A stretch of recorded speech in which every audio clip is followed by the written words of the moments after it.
రాష్ట్రంలో చేసినటువంటి phone tapping అనేది లీగల్, కంప్లీట్ గా ఇల్లీగల్.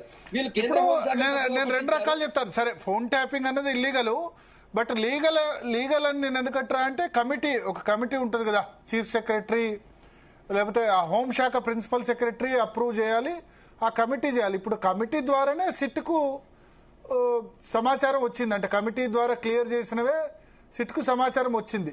650 మంది ఏదో మావోయిస్టుల పేరు మీద చేశారన్నది సమాచారం వచ్చింది. మీరు చెప్పేది వెహికల్ పెట్టి చేశారన్నది అది వేరే టైప్, అది ఇల్లీగల్ కదా.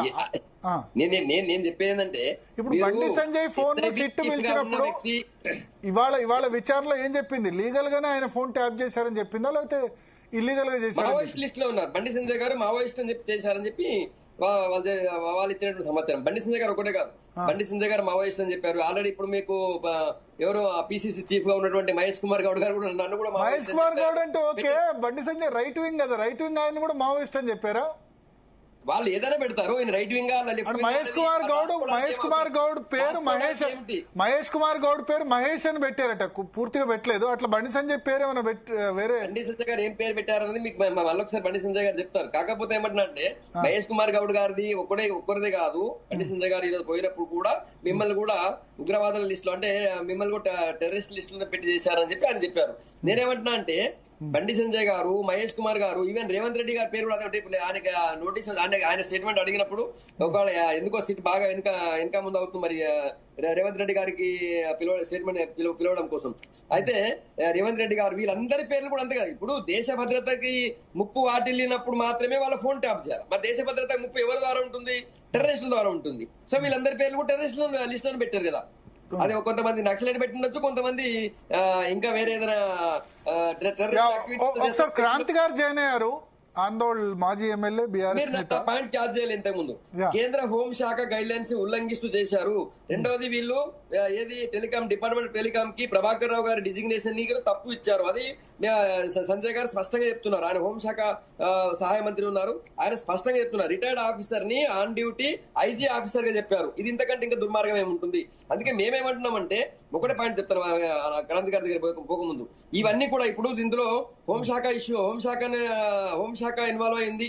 దీనికి సంబంధించి సమాచారం రావాలంటే టెలికాం డిపార్ట్మెంట్ రావాలా. సో ఇవన్నిటికీ బయటికి రావాలంటే సిబిఐకి ఇస్తేనే కరెక్ట్ అనేది మేము డిమాండ్ చేస్తున్నాం. సిబిఐకి ఇస్తేనే వీళ్ళు ఎవరెవరైతే ఫోన్ ట్యాప్ చేసి ఎవరెవరి దగ్గర అయితే డబ్బులు వసూలు చేశారో, ఎవరే ఎలక్షన్ లో ఎంత ఫోన్ ట్యాప్ చేసి ఎంత డబ్బులు సీజ్ చేశారో వాటి ఎక్కడ కూడా లెక్కలేదు. అవన్నీ బయటకు రావాలంటే ఇప్పుడు సిట్ తో సాధ్యమయ్యేది కాదు. అందుకే ఈడీ కూడా ఇన్వాల్వ్ కావాల్సిన అవసరం ఉంది. ఈడీ ఇన్వాల్వ్ కావాలి అంటే సిబిఐకి ఇస్తేనే సిబిఐ అండ్ ఈడీ కలిసి అప్పుడు మాత్రమే సమగ్ర విచారణ జరుగుతుందని చెప్పి మేము అంటున్నాం. అందుకే సిబిఐకి ఇవ్వాలని మేము డిమాండ్ చేస్తున్నాం. ఓకే, క్రాంతి గారు, సో కొద్దిసేపటి క్రితం కేటీఆర్ రెస్పాండ్ అయ్యారు. 48 hours లో క్షమాపణ చెప్పాలి అంటున్నారు. సంగప్ప గారు అయితే ఈ విషయంలో వెనక్కి తగ్గేది లేదు అంటున్నారు. కొత్త అలిగేషన్ ఇవాళ చేసింది ఏంటంటే, బండి సంజయ్ కవిత భర్త ఫోన్ ట్యాప్ చేశారు, హరీష్ రావు ఫోన్ కూడా ట్యాప్ చేశారు, తన దగ్గర ఆధారం ఉంది. జడ్జెస్ ఫోన్ కూడా, తనకు సంబంధించిన కేసులు విచారిస్తున్న జడ్జెస్ ఫోన్ కూడా ట్యాప్ చేశారు. ఆ ఆధారాలన్నీ కూడా సిట్కు సమర్పించారని చెప్తున్నారు. క్రాంతి గారు, గుడ్ ఈవినింగ్ అండి. ప్యానల్ ఉన్నందరికీ కూడా నమస్కారం. ఓకే, వినపడుతుందా? వినపడుతుంది. ఓకే ఓకే, అందరికి నమస్కారం. ప్యానల్ లో ఉన్న వాళ్ళందరికీ. అంటే భరత్ గారు, బండి సంజయ్ గారు, ఆయన ఏమైనా మాట్లాడగలుగుతారు. నరంని నాలుక. బండి సంజయ్ గారు కేంద్ర మంత్రి పదవి అనడానికి ఒక మాయని మచ్చ లాంటి వాడు బండి సంజయ్. సో ఆయన ఏమైనా మాట్లాడగలుగుతాడు. అనుకో విలువలు లేవు. మంత్రిని అనే కనీస ప్రోటోకాల్ ఏం మాట్లాడాలో కూడా తెలియని వ్యక్తి బండి సంజయ్ గారు. మరీ ముఖ్యంగా ఏంటంటే, ఆయన కేంద్ర హోంశాఖలో సహాయ మంత్రి. ఈ సబ్జెక్ట్ కూడా ఆయన కిందే వస్తుంది, అంటే ఆయన శాఖ పరిధిలోకి సంబంధించి వస్తుంది. అంటే ఇటువంటి విషయాల్ని క్రాంతి గారు, మీరు వీడియో ఆఫ్ చేసుకొని చేయండి. కొత్త వాయిస్ కనెక్టివిటీ ఇష్యూ ఉన్నట్టు వీడియో ఆఫ్ చేసుకొని వాయిస్ మాట్లాడండి. వీడియో ఆఫ్ చేసుకొని వాయిస్ మాట్లాడండి. అంటే సంగప్ప గారు కూడా చాలా కాలంగా దాదాపుగా 15 సంవత్సరాలు మనతో పాటు జర్నలిస్ట్ గా పనిచేసిన వ్యక్తి. ఫోన్ ట్యాపింగ్ అనేది అది ప్రభుత్వానికి సంబంధించిన విషయం. అది ఓ కేటీఆర్ మన కేసీఆర్ గారు ఇంకెవరో వ్యక్తులు చెప్తే చేసే సిస్టమ్ కాదు అనేది అందరికీ తెలిసిన విషయమే. ఎందుకంటే పలానాలో ఫోన్ ట్యాప్ చేయండి అని చెప్పి కేటీఆర్ రాసి ఇవ్వడు, పలానాలో ఫోన్ ట్యాప్ చేయండి అని చెప్పి కేసీఆర్ గారు రాసి ఇవ్వరు. సో దీన్ని వాళ్లకు అంటగట్టడం అనేది దీంట్లో రాజకీయ ఉద్దేశాలు ఉన్నాయనేది చాలా స్పష్టంగా కనిపిస్తుంది. అట్లాగే చాలా సందర్భాల్లో కూడా మనకు చాలా సందర్భాల్లో మనకు కూడా కేసీఆర్ గారు చెప్పడం జరిగింది. ఎందుకంటే ఈ ఫోన్ ట్యాపింగ్ అది మాకు కావాల్సిన సమాచారాన్ని అధికారులు ఇస్తారా లేదా అనేది మాకు ముఖ్యం తప్పించి దీనికి సంబంధించి మాకు ఎప్పుడు కూడా ఎటువంటిది సంబంధం ఉండదని చెప్పి చాలా సందర్భాల్లో కూడా తను చెప్పడం జరిగింది. కానీ మళ్ళా పదే పదే దాన్ని చెప్పడం అనేది ఉద్దేశపూర్వకంగా బదనాం చేయడానికి. అంటే ప్రభుత్వానికి సంబంధం లేకపోతే ఓన్లీ ప్రతిపక్ష నేతలే ఫోన్లో ఎందుకు ట్యాప్ చేశారు? ఎవరు చేసిరు, ఎవరు ప్రశ్న మావోయిస్ట్ అని పేరు పెట్టారట. బండి సంజయ్ కి మావోయిస్ట్ ఎట్లా అవుతారు? Bandi Sanjay right wing leader కదా, మావోయిస్ట్ అని పేరు ఒకటి భరత్ గారు ఎవరు ట్యాప్ చేసిండ్రు ఇన్వెస్టిగేషన్ చేస్తారు కనుక ఎవరు ట్యాప్ చేసిండ్రు ఎవరు చేసినది తేలుతుంది.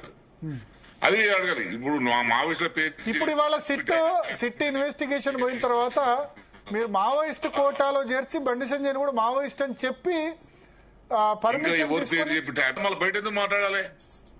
హోంమంత్రి కదా. సో అంటే బయట ఆయన మాట్లాడేది లేకుండే అది చేసి ఉంటే అది దానికి చేసిన వాళ్ళు బాధ్యులు అవుతారు. ఈయన కేంద్ర హోంశాఖ సహాయ మంత్రి కనుక దానికి సంబంధించి ఏమేమి చట్ట ఉల్లంఘన జరిగిందో ఆ చట్టం ప్రకారం ఈయన చర్య తీసుకునే హక్కు ప్రభుత్వానికి ఉన్నది. దాన్ని తీసుకోకుండా నువ్వు బయటకు వచ్చేందుకు మాట్లాడుతున్నావు? నువ్వు బయట మాట్లాడాల్సిన అవసరం ఏమున్నది? దాన్ని కేటీఆర్ గారికి ఆపాదించాల్సిన అవసరం ఏమున్నది? కూతురు చేసిండు, బావ ట్యాప్ చేసిండు, అదే నువ్వు విచారణ చేస్తున్నావు కదా.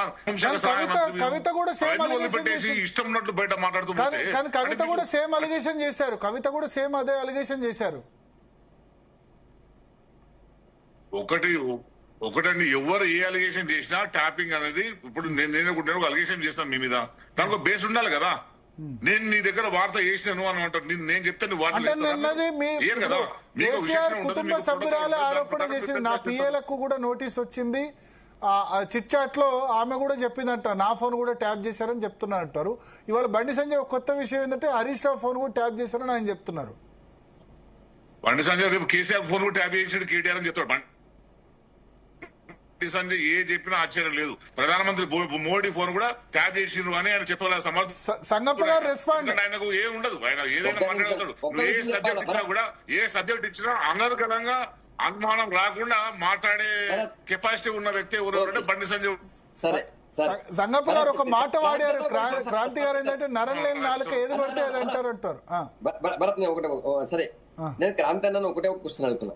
ఇంత ఫోన్ ట్యాపింగ్ బండి సంజయ్ గారు ఫోన్ ట్యాపింగ్ అయిందని సిట్ వారు సరే మేము ఆరోపించడం వేరు, మా అనుమానాలు మాకున్నాయి.